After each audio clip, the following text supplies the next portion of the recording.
I don't want to talk too long. I'm here really to take some photos with you, but I do want to remind you, we're in tough economic times, as we all know, and we've had to do a number of things that are generally not associated with conservative governments because we have to adapt for the times. But I want to remind you, never forget what a difference a conservative government has made in this country over the past 3.5 years. I can just pick a few things. Remember how it used to be, leaving our north undefended, particularly the Arctic, undefended and unprotected for over 13 years. We have taken real action to assert this country's sovereignty over our north and over our Arctic.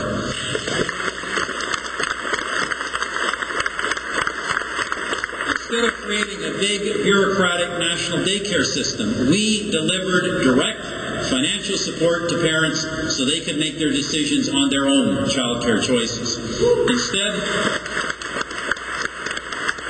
Instead of subsidizing court challenges, the previous government was doing, subsidizing lawyers to bring forth court challenges by left-wing fringe groups, we have been bringing in laws to crack down on criminals and support victims in this country. And while I'm here, I don't want to forget it because I know it's an important issue here. And some of you should be aware of this if you're not already. We are still, we believe that you go after the people who use guns to commit crimes.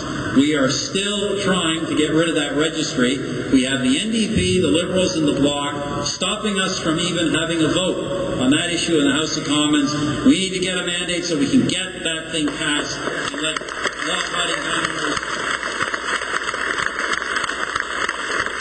be respected in this country. Instead of holding the United Nations General Assembly to determine Canada's foreign policy, we have taken a strong and principled stand in favor of freedom, democracy, human rights, and the rule of law around the world. Instead of using surpluses to dole out money to liberal client groups, when we were running surpluses, we cut taxes in this country and we paid $40 billion off the national debt of Canada.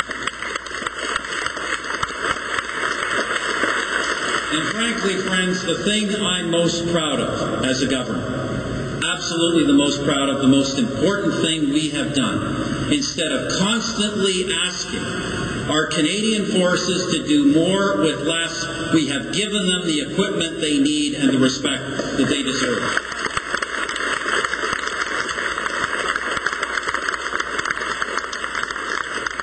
I just ask you for a moment to imagine how different things would be if the Liberals were still in power. Imagine the bloated bureaucracy their national daycare program would have created and probably not have delivered a single child care space. Imagine how many left-wing ideologues they would be putting in the courts, federal institutions, agencies, the Senate, how many more they would be putting in. Imagine the damage Mr. Ignatieff's carbon tax would be doing to our economy in the middle of a global recession. Now, friends, we have come forward, as you know, with our economic action plan. It's an important, large-scale, one of the largest-scale stimulus measures in the world. We're delivering it in a rapid way, but our spending, friends, is temporary. The opposition has said, and they've been very clear, we should be spending a lot more, and we should be making that spending permanent. And they have said, and I know Mr. Ignatieff is trying to change his tune today, they have said repeatedly they would raise taxes to pay for that spending, to pay for their permanent spending. And that, friends, is one of the biggest single reasons this government needs to be elected. So when the recession is over, we can keep taxes going down in this country instead of going up.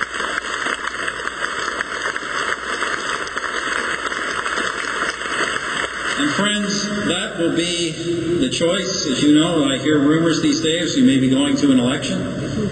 I want to spend a moment to talk about that. The next election will be a choice.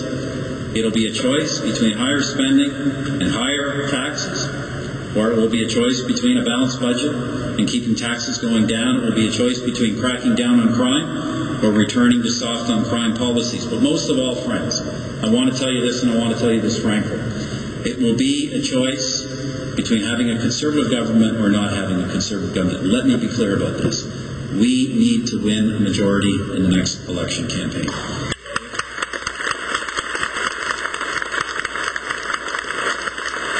I am not just saying that because we need a few more seats. We saw what happened last year. Do not be fooled for a moment. If we do not get a majority, the Liberals, the NDP, and the Bloc Québécois will combine and they will form a government. They will deny this till they're blue in the face in an election campaign, but I guarantee it, if we do not win a majority, this country will have a Liberal government propped up by the Socialists and the Separatists. That government may not last very long, but every day it is in office, it will do long-term, real damage to this country. This country cannot afford a government like that. If they force us to the polls, if they get together and force us to the polls, we have to teach them a lesson and get back there with a majority and make sure their little coalition never happens.